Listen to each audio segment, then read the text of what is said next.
শুভ দুপুর বন্ধুরা। দুপুরে রান্নাবান্না কমপ্লিট করে নিয়েছি। চলো কী কী রান্না করেছি দেখে নিই।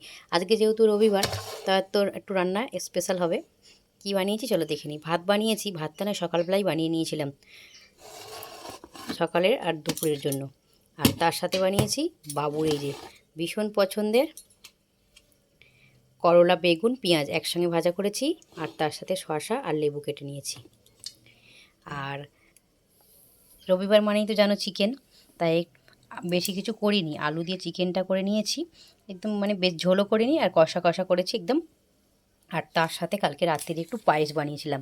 মামসোনা কদিন ধরেই মানে খেতে পাচ্ছে না, তো তো একটু গলা গলা করে পায়েস করেছিলাম। কোনো কাজু কিশমিশ কিছুই নিইনি, কাজু কিশমিশ দিলে মামসোনা খেতে চায় না।